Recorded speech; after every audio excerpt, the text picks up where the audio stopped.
Hey, buddy. Hey, buds. Hey, buds.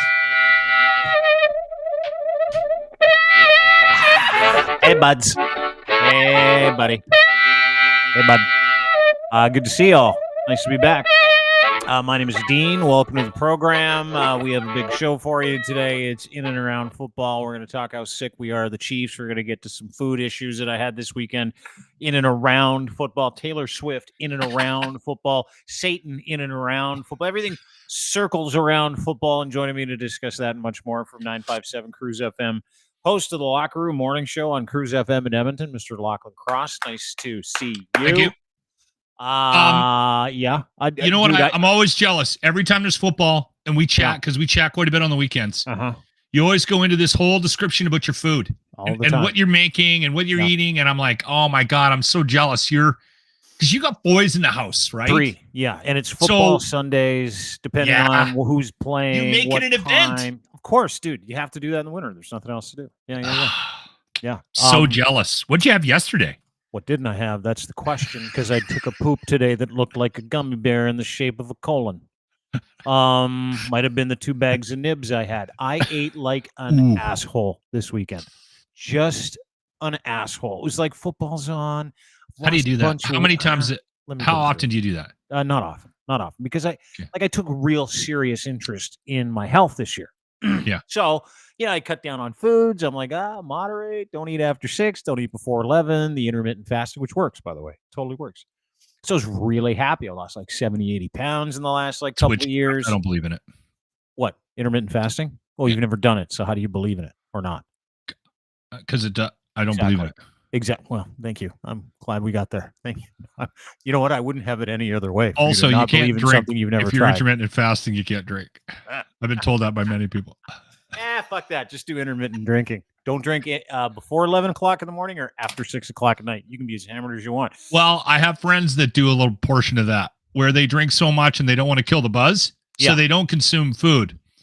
But, I mean, if you're 50 years of age and you look like you're 75, and you weigh 130 pounds and you're 6'2", you're not healthy. I don't know if that's not the look I'm going for. What, heroin chic? Lumberjack chic, right? Alcoholic chic. Yeah. No, but I ate like an asshole, and I was actually angry at myself. Like I ate a whole bag of nibs during the first game, like not a small bag either, like the big one you get, the big old fucking dye. Yeah, it's a lot of red dye. I had terrible stomach pains, and I'm like, might as well eat some chili. So I chased that bag of nibs with like 2 bowls of chili, and I'm like, I can't possibly eat 2 giant tell us about the chili. That was awesome. I make my own chili all the time. Give me the chili rundown. I'm happy to do that. You get you go ground turkey, you go diced tomatoes, and then you throw in some beans, usually navy kidney, navy black, doesn't matter. Maybe some corn if you're feeling a little lucky. I was gonna say corn. You gotta have corn in chili all the time. My kid was like, "Dad, if you don't put corn in the chili, it's not chili." So I'm like, "Good for him." The chili. You've raised him right. And some smoked paprika, some chili powder, lots of lots of garlic. Paprika. And I got a little secret ingredient in your chili. This might blow your mind. Cinnamon? Maple syrup. Okay. Kaboom! Don't tell anybody. Put a little bit of maple syrup in there. I'm not going to tell anybody how much. And there's a couple of other ingredients, but I make the same chili every single time I make chili, and my kids love it. Who are adult men by now? I should stop calling them kids. So that's it. And we did chili all day. Is it hot enough? Lots of cayenne pepper. Oh, good zing in there. Yeah. Good. Yeah, you got to do it. Maybe some chilies. So that was my thing. And we ate like assholes all day. We enjoyed football all week long. Kind of dipped in and out of Twitter, watching certain arguments percolate. I don't know if you saw this weekend. There was this Convoy 2.7 that happened on the weekend. Did you see it? Everybody showed up in Ottawa. It was like 12 people. This was the reunion thing. Yeah. 6 on one side, 6 on the other. You had dude, I got a video of it. You want to see how hot it was in Ottawa this weekend? While I was watching football, eating chili and 15 pounds of nibs, while I was doing my very best to give myself like type 2 diabetes. Yeah. Which I almost gave myself. Like there was one portion of the weekend where I started to have heart palpitations. It was like about 4 o'clock in the afternoon yesterday. I'm like, I don't know if I should have eaten 2 bags of nibs today. See, you have, and I'm jealous of this because I don't do this very often. Like, I mean, once a year. Oh, sorry. I hit play on the hillbilly clip a little too fast. Anyway, I was gonna say, you do the junk food thing. Like you'll come home with a pound cake and eat the whole thing. Like I'm jealous of that. Like I wish I had that bone. I don't have it. Once in a while. I shouldn't do it though. Like I know better than that. Like I went for a long time this year. I've been really strict of when I eat. And then sometimes I'm like, I've got this thing inside me that's like, eat everything, Dean. Eat everything. You're a victim. You're not allowed to drink. Can't do anything fun. Eat whatever you want today. Yeah. And there's this like little fat guy on my shoulder. I'm like, shut up, Fat Dean. Shut up. Yeah. And then we all miss like, Fat Dean.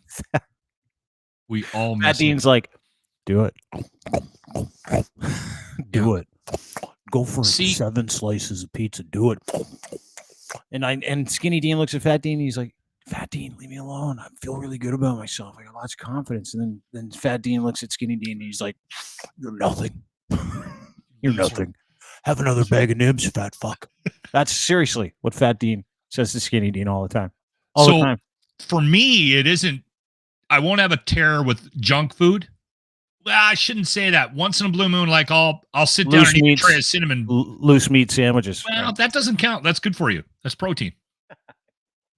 We're going to McDonald's for a McRib gathering. Remind me about that. We'll talk about that later. Yeah. I'll tell you what I do, and I've been working on this, I'd say 5+ years now, is I consume too much. Like we eat really well, my wife and I, and we have forever.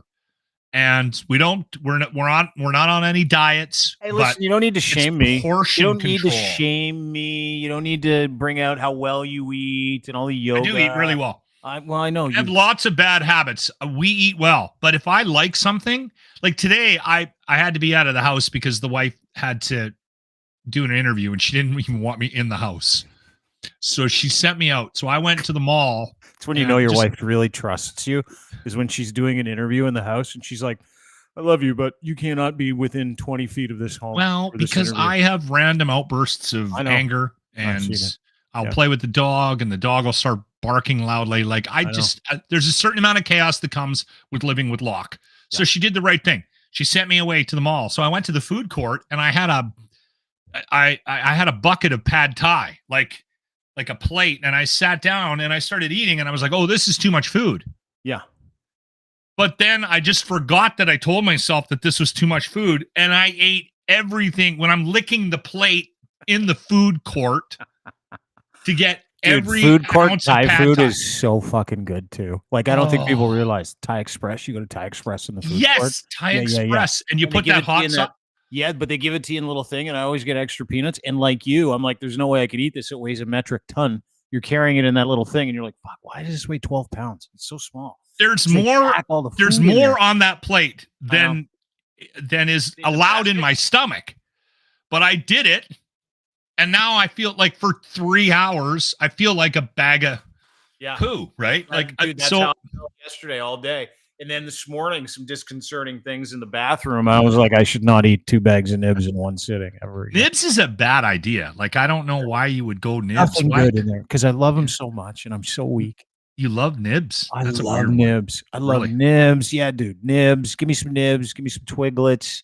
Give me candy. I'm not so much on the savory, but if someone said, here's a Costco-sized bag of wine gums, I'm going to leave the room and I'm going to come back in 2 hours. They'd be gone, and I'd fill that up with oranges and put it in the back of the cupboard and pretend that nobody ate anything. And when they pulled them out, it'd be heavy again, just because I'm that much of a degenerate when it comes to food. Specifically, for me, it's candy. not the sweet stuff. It's like you put popcorn. So I'll take I drive my wife crazy.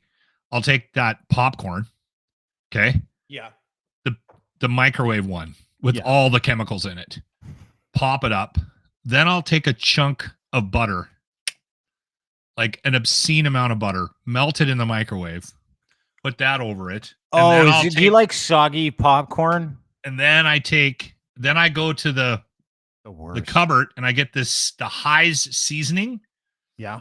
And I put that on there. So I haven't put enough fat on it to kill me. Now I'm going to add salt. And I'm all in. Throw a bag of beef jerky like in the front of savory. Yeah, see, I like the sweet. Oh my God, I'll kill you. I'll put like candies in popcorn, and I'm like, "What are you doing? You can't mix those two." She's like, "Watch me," and I'm like, "All right," and she does it. Anyway. Made it through the day.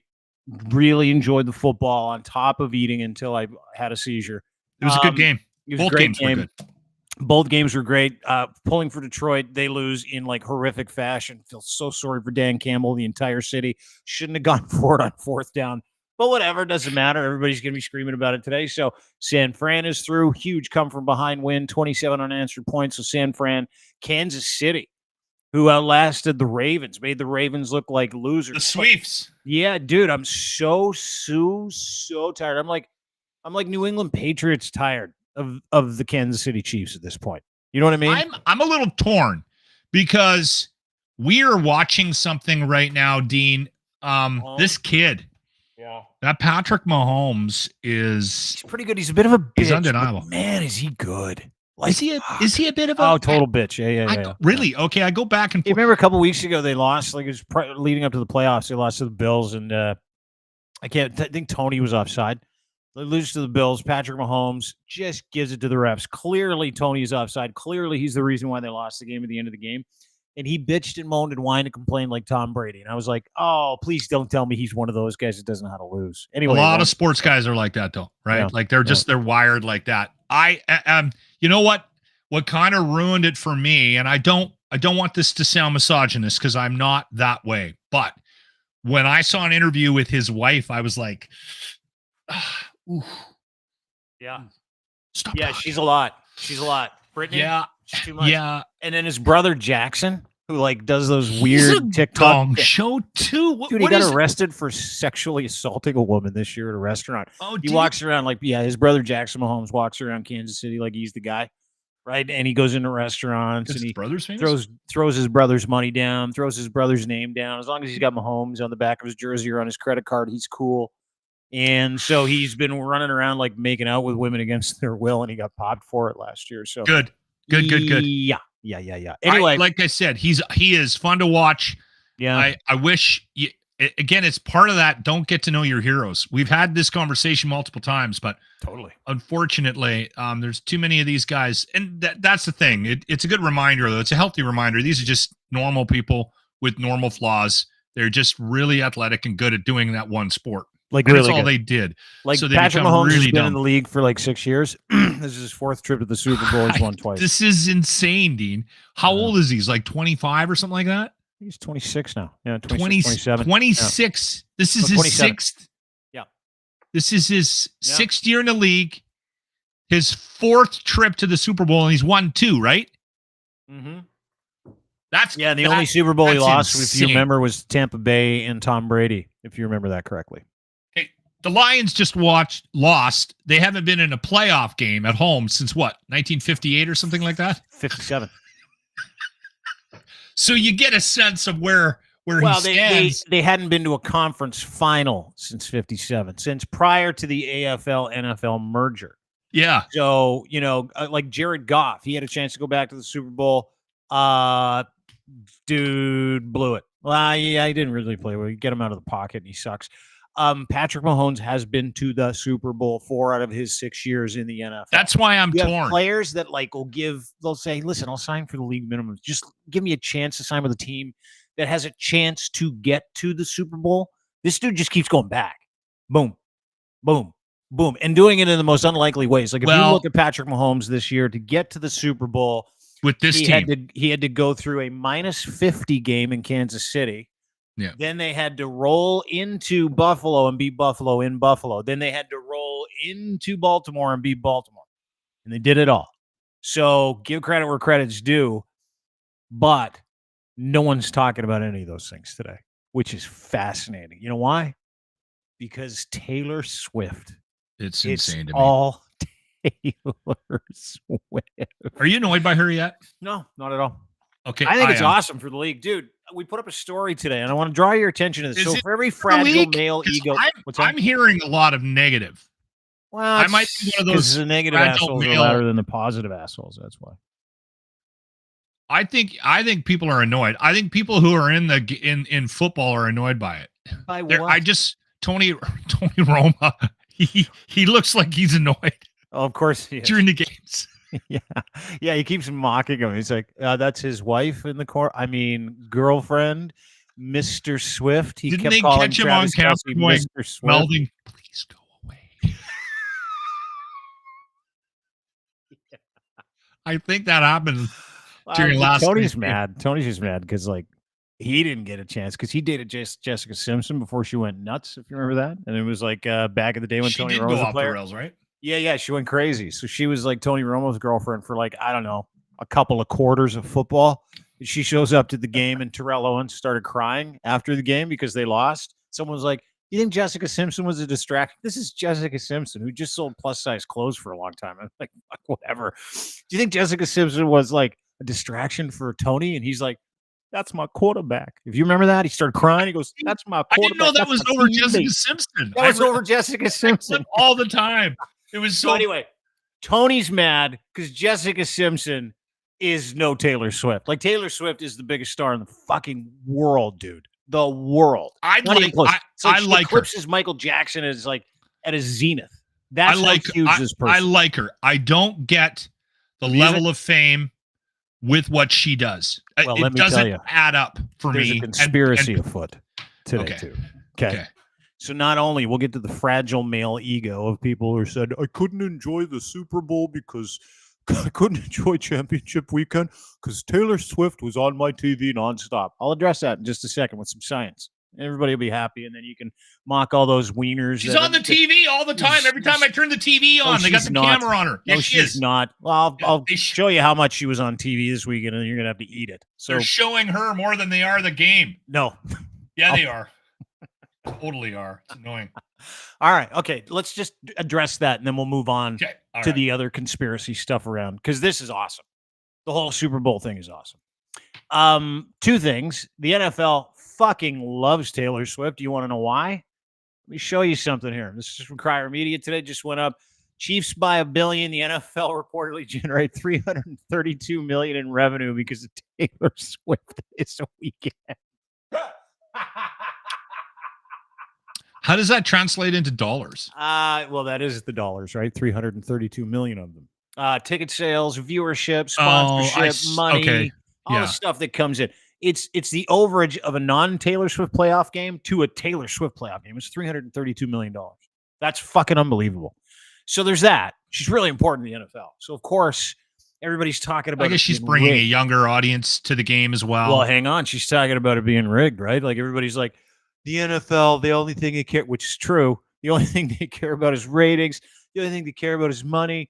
So Roger Goodell is going to do everything he can to put the Taylor Swift team into the Super Bowl with whoever else. San Francisco, it's in California. So the fix is already in, according to a whole bunch of people. They think that this is supposed to happen because only Roger Goodell is controlling everything, and he's the puppet master.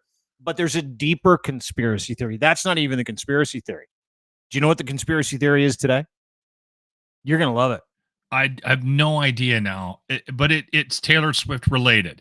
Correct. Let me bring this up.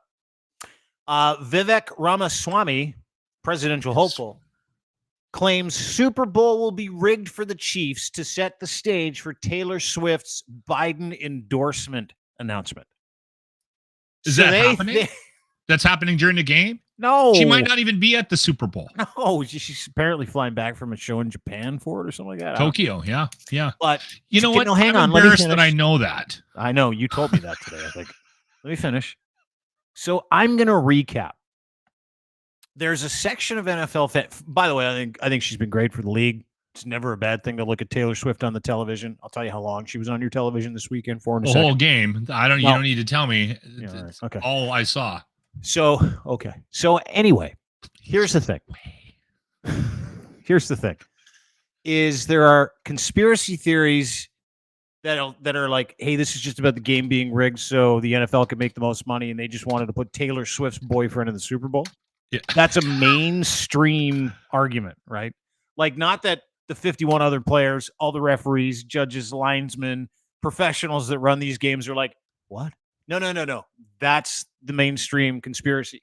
The offshoot conspiracy theory about Taylor Swift, and this is awesome, is that, and this is great, Satan, hang on, bear with me. Satan is using Taylor Swift to destroy Donald Trump's chances of becoming the president of the United States again, because makes sense though. To Vivek Ramaswamy's point, Vivek, the guy who's like massive conspiracy, they want to put Taylor Swift in there so she has a platform to announce her endorsement of Joe Biden for president, and that's unfair, which, by the way, it is not unfair. I think that'd be fucking awesome if she did it. So they think... Is she political? No, not really at all. But she's going. She does like make sure you vote thing, but I don't think she gets political. No, not really. So anyway, that conspiracy theory, the one about announcing Joe Biden and they're working with the NFL to get the Biden endorsement, is now meeting up with the satanic tool conspiracy theory that she's a tool of the devil that practices witchcraft, and she's cast a spell on millennials so that they can keep Donald Trump out of office. Well, that makes sense. Now I'm on board. Once you brought in the millennials. More proof. I'll give you this. This is one of the greatest tweets of all time. I put this out today. This is from a lady named Candace Taylor. She said, I tried to warn y'all back in October the influence of Taylor Swift on our youth with witchcraft was demonic, evil, and Luciferian. Of course, Satan wants to use her now to elect Joe back into the White House to destroy what's left of America. No surprise here. Actually, that would be quite the surprise if she was a tool of the devil who is practicing witchcraft to win an election for Joe Biden. On? Is she like, that would be a great surprise. Does she have a job? Like, who is that? I don't know. Candace Taylor, just some woman. Here she is again. She's a governor candidate, the Georgia governor candidate. She's a Christian wife, mother, educator. She's also the host of Jesus, Guns, and Babies. I don't know if it's necessarily that order. I have a feeling she's hosted a couple of Guns. Is that a podcast? I need to listen to that. This is crazy. Host of Jesus, Guns, and Babies, and the co-CEO of the Voice of the People Media, Candace Taylor. That doesn't sound racist at all. No, this is her saying, did you really praise your fans? This is to Taylor Swift for making videos with your music and casting spells. What's wrong with you? I was a fan from day one, and I loved how much you grew in your singing ability. I love that you write your own music. My daughter's growing up, blah, blah, blah, blah, blah.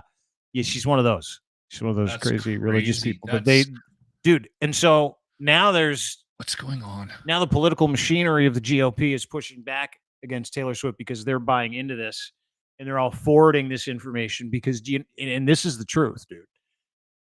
She is that powerful that if she endorsed Joe Biden after the Super Bowl, prior to the Super Bowl, in and around the Super Bowl, if she went on a tear, that is the most famous human being in the world.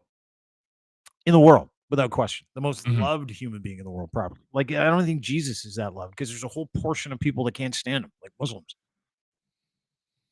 She's going to tip, and you know what? Republicans know this. They know it. They know that she's going to come after him. So crazy. Any way they can turn, I think it's hilarious. Any way they can turn her into the satanic devil, and any way they can say that she's an enemy of the NFL. I mean, it is awesome to watch. It's truly fucking fantastic. And she's just the girl next door who happens to be a billionaire and the most famous singer, songwriter, dancer, fucking artist in the world. Like, so that's all she is. I saw something this morning, and we talked about it on the Locker Room, and so I don't dislike Taylor, right? How can you not? How can you dislike her? I don't dislike her. I know some people hate her, right? And whatever. You can like what you like, dislike what you like. I don't care. But I don't hate her. And again, like I said, I've heard her songs. They're catchy. I've admitted that I don't understand. There's a lack of balance there in the whole thing. Like, she's that big. Like, the Beatles, I kind of got. Like, I understood that. This I don't get, right? Led Zeppelin, I kind of get that. And right, like sometimes there's just this unevenness in the world that doesn't make, and this just is one of those things, right? I have a similar feeling about Foo Fighters. I think the Foo Fighters are okay. But you don't understand why they're as big as they are? I don't. Dave Grohl's a really nice guy. Like, I got Nirvana. I don't get the Foo Fighters. Like, I don't know what it is. When I sit down and I listen to stuff, I'm listening to it from a different perspective.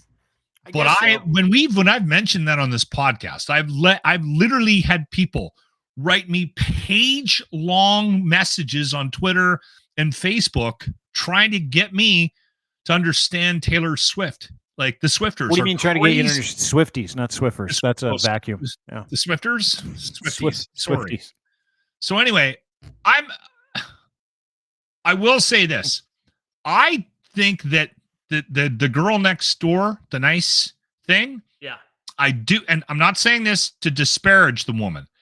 I think that's a bit of a facade. I think she is a tycoon behind the scenes. 100%. I think she's a very organized, wildly intelligent, do not mess with her kind of girl. You heard about the AI pictures? Okay. Yeah. There's some kid out of, I believe, Canada, if I'm not mistaken. Was he from Toronto? So she went on a rampage and started suing, and she's got more money than God. So she started suing all the companies that were letting those pictures get circulated. Now, just to recap, you're talking about a gentleman, a young man that owns this AI platform, and what he does is he creates dirty AI movies with famous people's faces, and he did one with Taylor Swift that I have to tell you, I did see some of them. Some of them looked way too real. That's what I thought. Way too real. Oh, you saw it too? So I only researched it for like 3 straight days. So they tracked it down however they do it, found out who made the thing, and they're going after this guy. And I don't know what that means. Like, I don't know what happened. That means that guy will never be allowed on the internet again if she has her way. Seriously. Like, I don't think there's certain people you just don't mess with in the world, right? And I would put Taylor Swift on that list. I'm not saying that to make her sound evil or anything. I just think this guy, that was a serious misstep. He might have made a huge mistake. And I don't think it's going to be one of those, hey, well, just write her a nice letter and say you're sorry. She's going to bury this guy. So Taylor Swift is reportedly considering taking legal. This is from Exclaim magazine. Legal action against Toronto man who's been accused of creating and spreading explicit AI-generated deepfakes of her on X. The alleged creator, Zubir Abdi, made his X account private amidst the accusations. Swifties attempted to leak his address online. There's a group of people you don't want to get in their way, right? Swifties, they'll get you. They'll get you every time. Quote, just need a list of possible addresses, confirmation, so we can finally take that freak down, wrote one Swiftie. Abdi lives in Scarborough. These are people from all over the world that basically tracked this guy down, outed his name, and found his address, his home address. Okay, I didn't read that part. Yeah. So it was the Swifters that went after him. Yeah. Although it hasn't been confirmed whether Abdi was the one who created and shared the images, Newsweek reported this week they've seen a tweet posted before he went private that read, "My Taylor post went viral and now everyone is posting it." I guess that's maybe what you don't want to do if you don't want to get caught. Hey, I did that. Viral images in question featured Swift in suggested positions at Kansas City Chiefs games. Some of those are actually pretty funny, actually. She's been attending regularly with Travis Kelce. According to unnamed sources, the pop megastar is not only thinking about suing the creator, but also is going to fund laws to be implemented against deep fakes. When you can fund laws, you got a lot of money. Or she's paying people to dig a big hole to put him in. Like, this guy's going down. He may never see the sun again.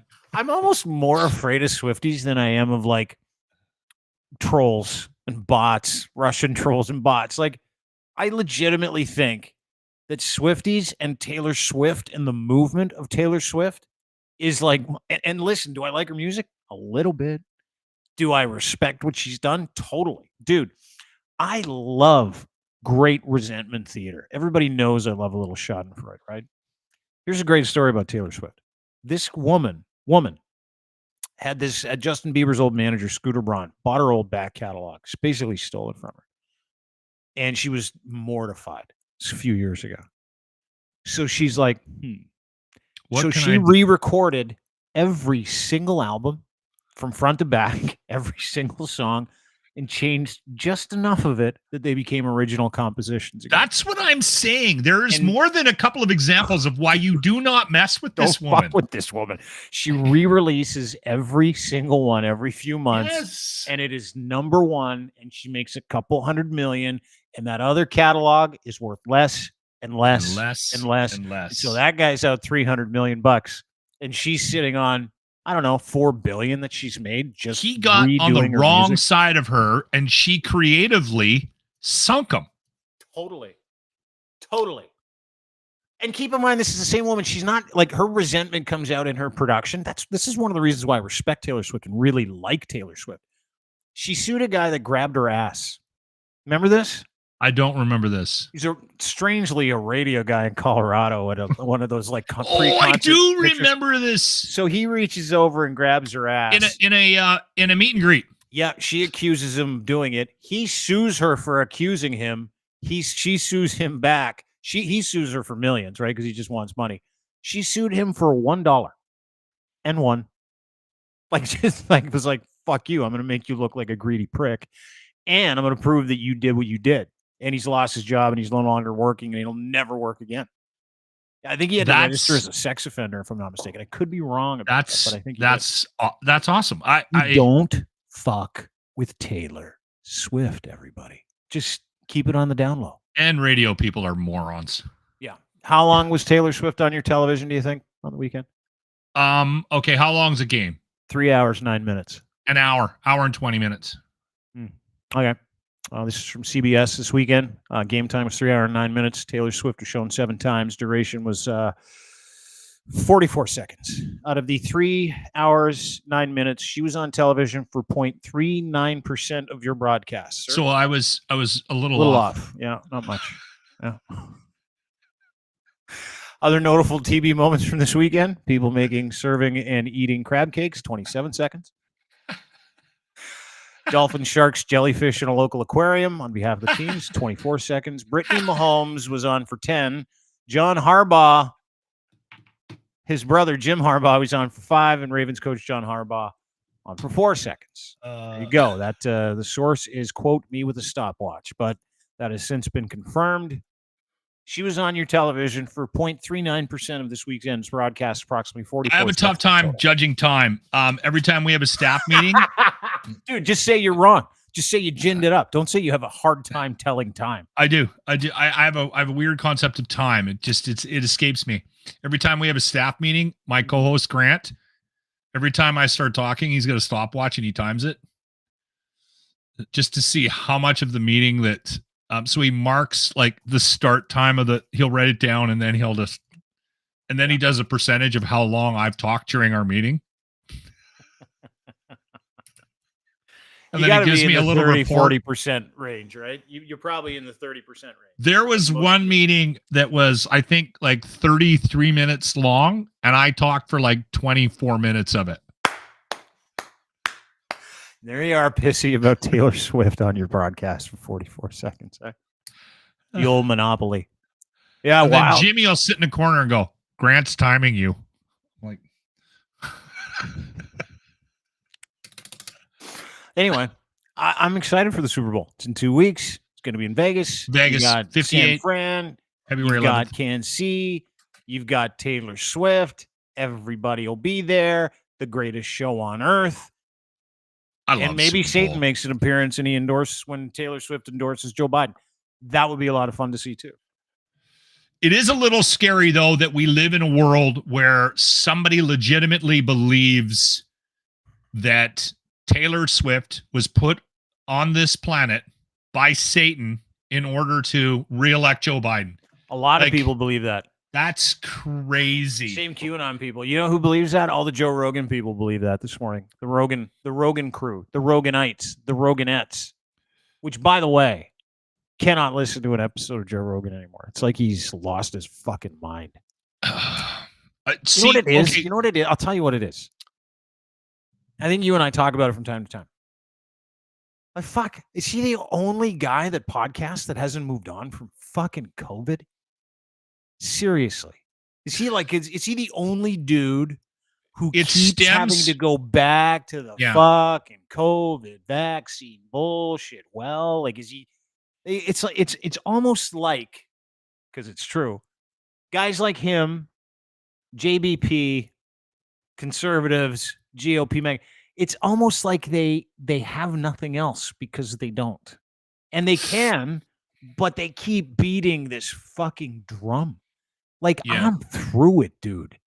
Everybody's through it. I try to listen and consume stuff. I swear to people that I try to consume it from the perspective of trying to see and hear and digest information that I might not agree with, to have an understanding of why people get where they get and why they think the way they think. Because in the last couple of years with this podcast, I have felt like one of the things that I can do with the way my mind works, and sometimes it backfires on me, but the way my mind works is by having an understanding of what it is that how they're thinking, I might be able to find some middle ground, and you know what I'm saying, and keep a conversation going. No, I don't. I actually don't know what you're saying at all. Well, you're talking about public discourse, like having these conversations. No one's talking about it anymore. No one talks. No. But I'm talking about just like, I'm kind of in the middle. There's the left and there's the right. So I try to consume information from all sides to get a sense of where everybody sits, to sort of see if I can explain why we're at where we're at. And sometimes it works and sometimes it doesn't. Oftentimes I'm confused. So I still listen to Rogan. I'll be honest, I'm not the smartest guy. I still listen to Rogan, especially if he's got a guest on that I enjoy, or if he's got a guest on that might have a conversation or have knowledge of something that I don't quite understand. Because he does do a pretty decent job of negotiating a conversation and an interview with people and bringing information out. The thing I've been finding with Rogan lately is he keeps weaving in this, the left is the cult,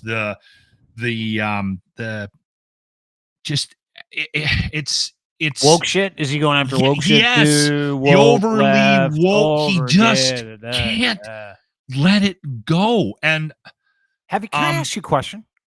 Have you ever run into one of these people that they speak of that's out there to ruin the world with their kindness? Well, have you run into? That's just it. Like, I mean, how many people do you know that belong to the leftist cults, Joe? Like, and well, that's the thing. Like, when if you back up, right, and you hear people talking about these hippies that want to make your kids have sex with their teachers, right, or these people that are out there jamming their LGBTQ flags down, I haven't met any of these people yet. No, I haven't seen one of these woke terrorists. I've yet to. I haven't either. I haven't met one. I've met crazies on both sides. Yes, that we use to mock. Like, we hold them up like mascots for idiocy, and we mock each other with them and say, "That's on your team. That's on your side." But I have yet to meet one of these woke cult gangsters. I've yet to meet one. I've yet to see it in action. Like, I don't know where these people are. Anyway, it's making everyone, forget their pronouns and like there's this. Like, no one's ever come to me and said, if you say fucking Merry Christmas one more time, I'm gonna slap you. That was one that brought up. Like, the Merry Christmas thing. Yeah, like, I never got that either. Like, why are people mad that they can't say Merry Christmas? I've never had a problem. They're not. I've done it in Walmart. I've done it at Tim Hortons. I've done it at a mosque. I've done it on the air. I don't know who's mad about Merry Christmas. So why is he so mad? Is he still pounding on? I don't know. I don't know what's going on with him. I honestly, and I joked about this a couple of weeks ago when we were making our picks for the celebrity death pool. I said I might put Rogan on my list because every time I hear him talk, he talks about all the things he takes. He's constantly on something. Yeah. And like, I'm like, how do you even eat a meal in a day? Because it sounds like you're filling up on all these pills. Like I'd like to see his routine in the morning to see what he ingests. Oh, is he? I don't listen to his show anymore, but is he still like the front of his show pre-roll? They're called, by the way, podcast commercials are called pre, mid, and post-roll. In those the way they do them, what is he selling? Like, is he selling pills? Like the pills give you a boner, the pills give you more testosterone, the pills. Alpha brain. He takes power, stuff to make his neck stronger. He takes stuff to make his skin cleaner. He takes stuff to I'm exaggerating, but he is, every time he starts talking about vitamins, he will rattle off lists of stuff. And I'm like, this guy's on every chemical that's ever been created to fix whatever problems you have with age. Like, he's got a magic potion for everything. And I'm like, sooner than later, that's all going to backfire on him. Plus, he's hopping in cold water, which can't be good for your heart. Like, he talks about how he does the cold plunge every day. That's going to kill him. You know what? And again, I also, and I don't know this for sure, I think he's a heavy pot smoker. And I've told you about, and listen, let me just preface this. I drink every day, and I realize that that's not the healthiest thing in the world to do. And I should not be judging anyone. And whatever you're using to get through your day, if you're using it as a coping mechanism, you do it, right? Good so for you. If you need a little smoke or you need a little drink or whatever, Right. I am not going to judge you. But I have noticed characteristics on my time on this planet of people that smoke a lot of weed for a lot of years. Yeah, they look great, like Joe. Yeah. No, I just think that there's something happens. There's a switch that goes off where everything becomes a conspiracy theory. You keep saying that. That's not true, dude. I know a lot of people that smoke a lot of pot that are terra firma. But to your point, like, let's look at this picture of Joe's face. Like, this guy's shoving all kinds of weird supplements that he actually sells. He hawks and gets paid to sell them. And by the way, that faux wellness bit, the whole like, these supplements, no one wants you to know about them because they're so good. They are a blight on humanity. Like, you talk to any real wellness expert, like a doctor, psychiatrist, psychologist, they're like, it's all kabuki. It's just bullshit. It's like, you got to placebos. That's I think Joe's more dangerous than just like, oh, dude, the shit that he hawks in his commercials that he gets paid millions of dollars a year for on top of it. None of it is approved by the FDA. It's all like, fuck. Be careful on that, because I don't think that's necessarily. A lot of it is not. A lot of it sits in this gray area where it's like, it's not a narcotic, but it doesn't have any benefit. It's just like, it's like horny goat weed and dumb shit like that. Where which, like, by the way, works. Totally works. But you want a rager? Get some horny goat weed. I've tried it. Yeah. Horny goat weed. That and Viagra for bulls. Although you have to be okay with having a boner for 3 days. He's kind of like the Gwyneth Paltrow for men. He's the bros. He's kind of like the Goop for boys. He is. Yeah, he's like Gwyneth Paltrow. Goop for men. Goop for boys. He's like the Gwyneth Paltrow, but with all the other. That reminds me, I have to cancel my email subscription to that. Goop? Grant signed me up for Goop, the mailing list. So yeah, Grant signs all kinds of people up. Like, I'm still on the guys with small dicks. Like email list. Yeah, dinky ones. He swears he didn't sign you up for that. That's bullshit. I know he did. I also get emails from dinky ones because of Grant. Do you have a little one again today? How's your little fella? That was another title. I'm like, what the fuck is this? But look at his face, dude. Like, he does not look well. Like, he looks ashen, gray. His lips look terrible. If anybody's been listening to him lately, if you listen to him, I listen to him. I still do.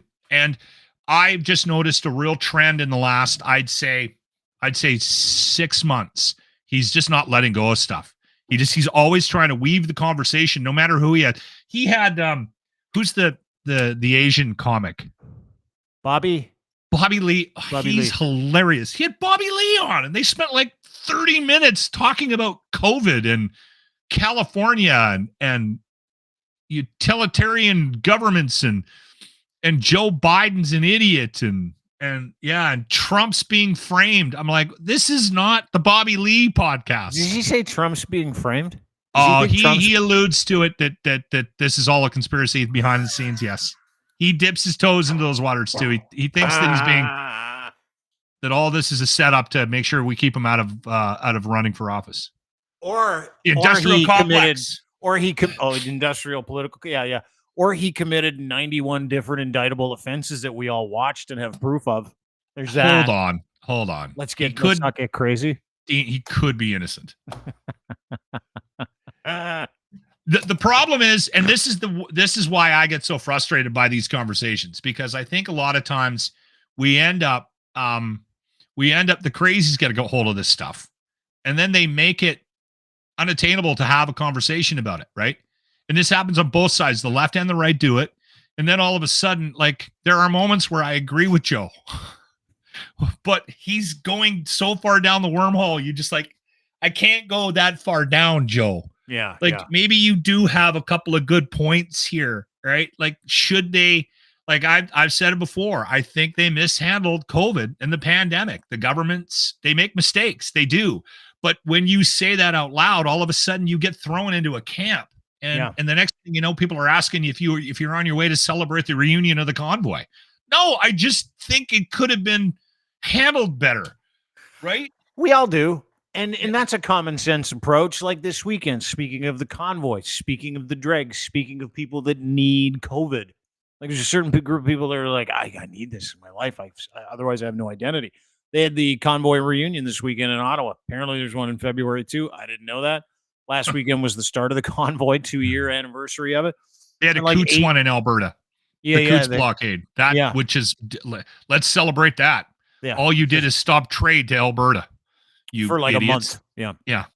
Anyway, so this was just one clip that I saw from there this weekend. And keep in mind, you have convoy detractors and convoy supporters in this clip. They're almost indistinguishable. Like, it's none of them brush their teeth. That's a good point. Thank you. There's crazy on both sides here. Well, have a look at these people. They're the two people in the front, 3 people in the front are like anti-convoy people in Ottawa that went to like push back against the mob. The mob, by the way, 30 people showed up from across Canada this weekend, 30, maybe 40. Yeah. And then you've got, I want you to notice the collection of teeth in this video too, Lockett.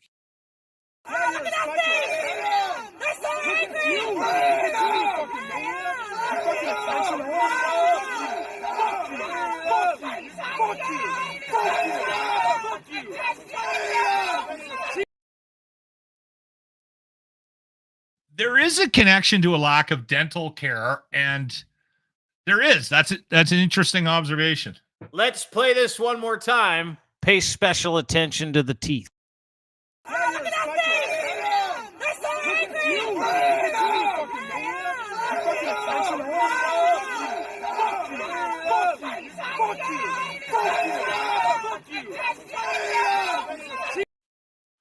I hear meth is hard on your teeth.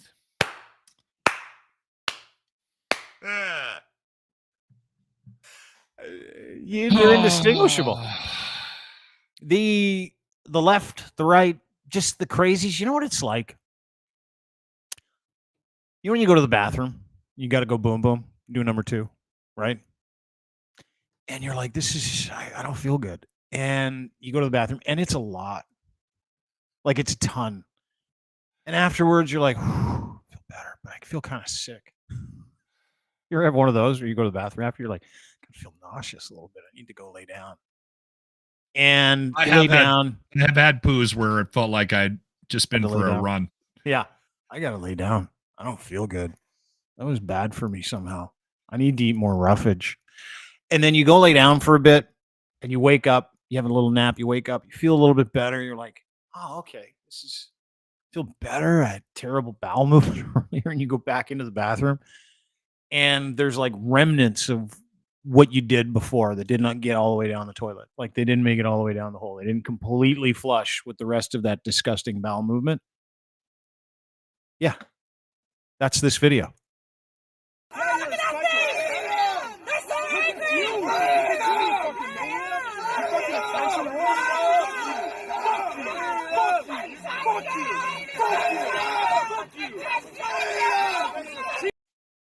Those are the turd remnants from the bowel movement, which is the last 3 years of our lives.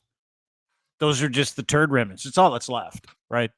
All that's left is like are people who, if they don't have COVID in their lives, if they don't have what sits around COVID, conversations around COVID, vaccines and freedom and all the other bullshit, if they don't have the ancillary conversations and reasons to go somewhere and be with a group of people, they can't. In Joe Rogan's case, he can't make money like he's making money now. Those people have nowhere to go on weekends because they have no friends or family. Clearly, they don't have a dental appointment in their future, right? So it's like, man, this is purpose to these people, and it's purpose to Joe Rogan. So Joe Rogan shit makes perfect sense to me. That's what I don't think that if Rogan took a break from this sort of thing that he does, and it's not everything he does, right? He has other conversations on there. I just find that he seems to want to weave this leftist cult. We all got screwed. They made a mistake. He keeps wanting to squeeze it back into the conversation. Yeah. I don't think that it's the sole reason he makes money. I think if he let it go and tried to move on and just did good content, which he is very capable of, I think he could still make a lot of money. I don't think there are some. Do you think his brain's fried and he can't get away from it, or do you think he's just hanging on to I think so. The gray face supplement money? I think that I think he's going to be fine no matter which direction he goes. I don't necessarily believe the narrative that there are situations, I think, where people end up focusing very, very hard. Like Tucker Carlson is an example of that. I don't think that Rogan is a Tucker Carlson. Tucker lives off of the extreme point of view of the right, right? And it's become a source of income for him, right? Especially while he's unemployed. Yeah. So I think there's examples of it where they jump into an ideology and then push it for clicks and which leads to generating income for them. And there's examples of it on the left as well, where people push a narrative and they get paid to do that. I don't think Rogan is that guy. I think he could live without it. I mean, and he didn't get there doing it either, Dean. I mean, he had success before COVID and he had success during COVID and outside of it without this discussion. Yeah. Yeah. Kind of makes you wonder, right? Like I was thinking about it the other day. You and I talk about it from time to time, but it makes you wonder, what life was like before the pandemic. Like it kind of makes you wonder, because you rarely hear people have conversations anymore that aren't in and around something to do with behaviors or science or cults or anything like that around this, like anything. And there's a certain group of people that really needs to hang on to the idea that they were right? Like a certain group of people has to, like the people that we saw in that video screaming and losing their fucking minds. But like that's something different. That's mental illness. What you were showing. Right. Yeah. That's and I'm not making fun of those people. I think it's concerning.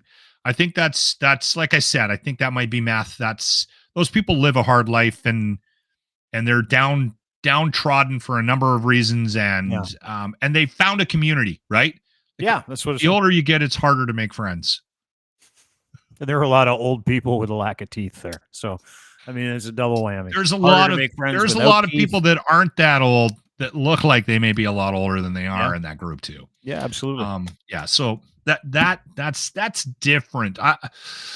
The content conversation's interesting though, because you and I we've negotiated these waters numerous times where we've talked about, are we pushing this agenda too hard? Are we hyper focused on this? Or are we doing it justice? Should we open up the door to an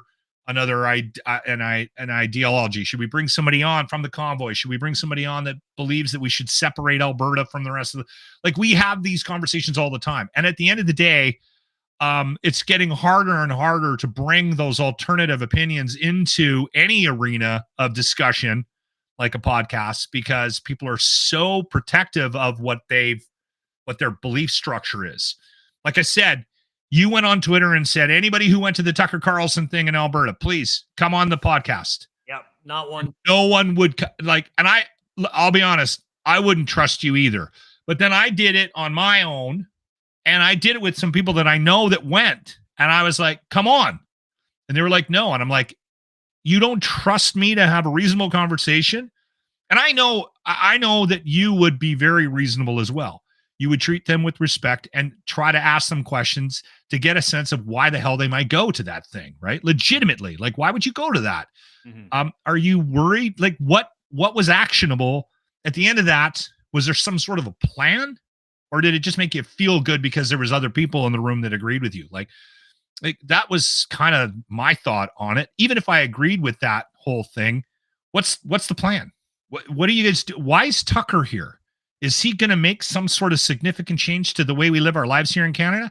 Absolutely not. Is he just going to suck some money out and go back home and continue to make fun of Canada without really exactly what he did, without really knowing what it is that we do here and why this is one of the greatest countries in the world to live? You know what I'm saying? So the content thing, I think we can be informed by what's happening to Joe right now, because I think he's having a hard time letting it go for some reason. And he's stuck. And listen, I'll tell you something. In this business, there's you can get stuck in content. You can get stuck in this like flywheel, you can get in a loop where you're like, okay, that worked. That was a great. It's happened to me. We're going to talk about these things. And during COVID, I don't know if you remember this. I remember talking to you about it. It was like 2 years ago. I'm like, I can't do this shit anymore. We're stuck. Like it's like this is the only topic in the world. And so now I don't want to do any of it. And we brought it up today to have a conversation about it, saying, hey, the rest of the world is moving on. Now I think that content is like, and you see it all the time. And I read an article yesterday that Russia, China, Iran are working with other, conservative / lobby groups to try to continually reintroduce COVID and vaccines and masks, and the chastising of people on both sides for wearing them or not wearing them. And it's central. If they don't have that, it's not a central issue that everybody in every country can support that perspective in another country for, if you know what I mean. Like it's that one thing that globally everybody has some fucked up opinion on, whether or not you're on one side of it or the other. So generally speaking, most of the information that goes around to keep you still in the game, the COVID game, the vaccine game, the arguing game, all that bullshit, because the science is settled. The people that want to keep you in that game are the same people who wanted to beat the shit out of you in Ottawa, the same people who have something to gain from it, that have like weekend activities planned around it, whether they be protests or they've got commerce tied to it, T-shirts, showing up to rallies, dirt pills, hydrochloroquine, all that stuff. Honestly, though, it could just be purpose. It could give them something, right? How fucking sad is that?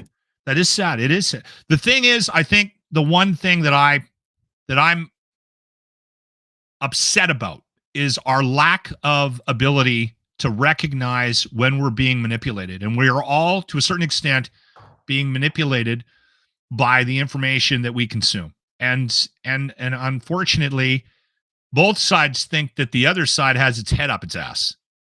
Yeah. And then what we do a really good job of telling the other side, you got your head up your ass. You clearly don't know you're an idiot. Yeah. Right.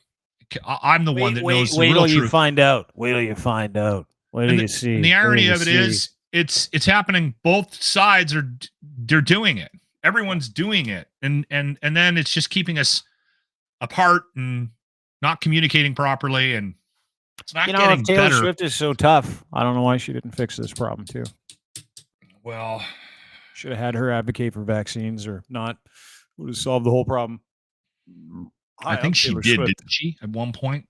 I know Travis did. Travis, the spokesperson for Pfizer. Yeah, he had like a whole commercial shoot where he was like, look at my arm. I got 2 And then Aaron Rodgers made fun of him.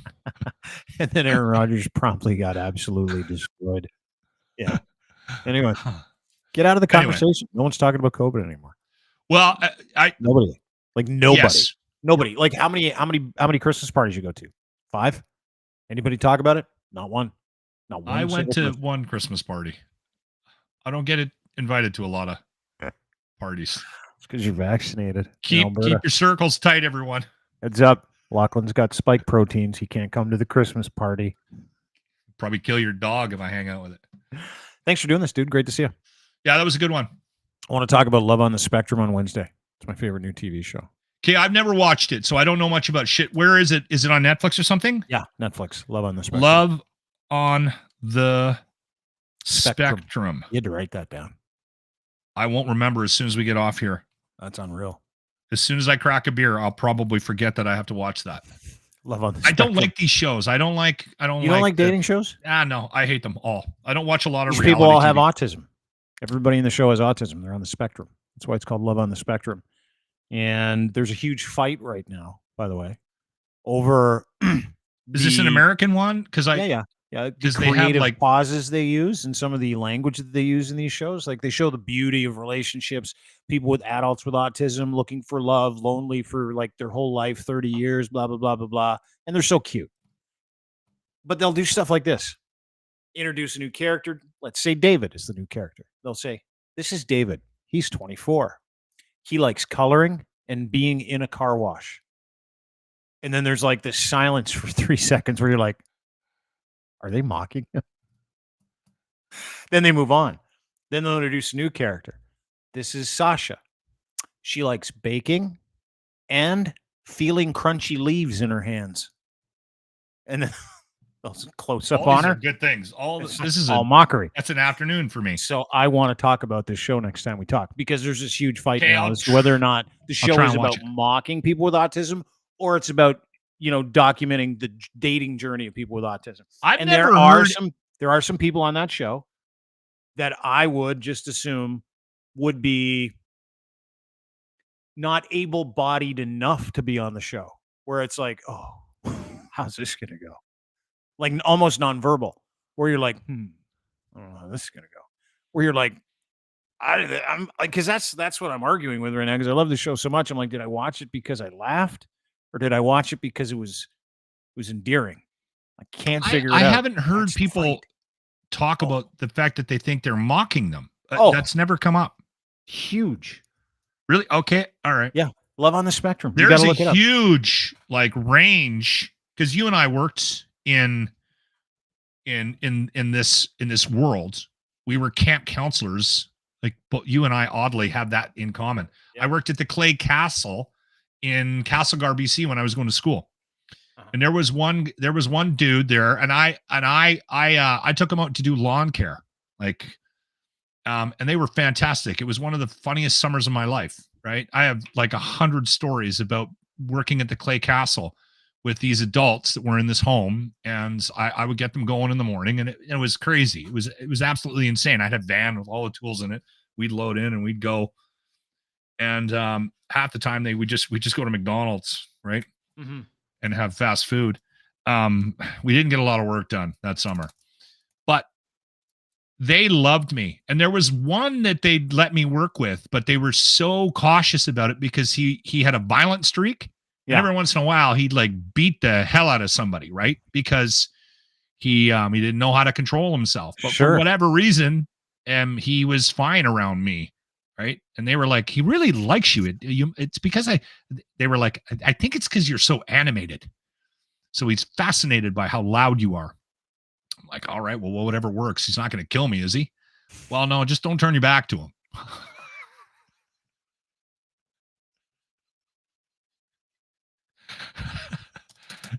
And he wasn't allowed out of the van when we went to McDonald's and stuff like that. Like, he had a violent streak. Day one. You got the job lock. Is this guy violent? Yeah. You'll be fine. Just don't turn your back to him ever. Yeah. Keep him in front of you at all times. That's all you got to do. And there was another thing too. They could never have pop. For some reason, it was always like, and then no pop. Don't give them sugar. They go crazy. Yeah. Anyway, Love on the Spectrum. That'll be Wednesday, as well as a few other things. Good to see Betty you. too had a real shine on for me. Yeah. All right. Thank you. Yeah. Dry hump me a couple of times. All right. Thank you very much. Talk to you later.